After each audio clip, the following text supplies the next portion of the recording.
بچوں کے ساتھ زیادہ سے زیادہ جو انسان ٹائم اسپینڈ کرتا ہے نا، تو اس کا جو اسٹریس ہوتا ہے، جو انزائٹی ہوتی ہے، ڈپریشن ہوتا ہے، وہ بھی تھوڑا سا کم ہو جاتا ہے، اور اس کا جو موڈ ہوتا ہے نا وہ بھی اور زیادہ اچھا ہو جاتا ہے. آپ نے ہمیشہ یہ چیز آبزرو کی ہوگی کہ جب ہم لوگ ڈاؤن فیل کر رہے ہوتے ہیں، جب ہم لوگ نہ اچھا نہیں لگ رہا ہوتا، ہمارا موڈ اچھا نہیں ہوتا، لیکن جو ہی ہم لوگ بچوں کے ساتھ انٹریکٹ کرتے ہیں، بچوں کے ساتھ بات چیت کرتے ہیں، ان کے ساتھ ہلا گلا کرتے ہیں، ان کے ساتھ کھیل کود کرتے ہیں،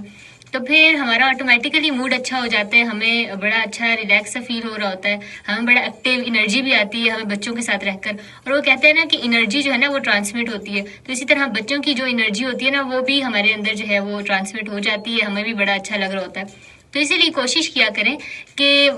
دن میں نا تھوڑا سا وقت نکال کے بچوں کے ساتھ ضرور بات چیت کیا کریں، بچوں کے ساتھ کھیلا کودا کریں، اور تھوڑا سا ان کے ساتھ ٹائم اسپینڈ کیا کریں، تاکہ آپ کی جو تھوڑی سی انزائٹی ہے، کوئی مینٹل اسٹریس ہے، وہ اس سے تھوڑا سا آپ ذرا سکون حاصل کر سکیں، ریلیف حاصل کر سکیں. اور اس کے علاوہ بھی ہم دیکھتے ہیں کہ وہ لوگ جو کہ بچوں کے ساتھ تھوڑا سا زیادہ ٹائم اسپینڈ کرتے ہیں، تو ان کا جو مینٹل ایک اسٹیٹ ہوتی ہے نا وہ بھی بڑی ریلیکس ہوتی ہے، بڑے چل سے ہوتے ہیں وہ لوگ. اور کوشش کیا کریں کہ بچوں کے ساتھ ٹائم اسپینڈ کریں، تاکہ آپ کی جو ایک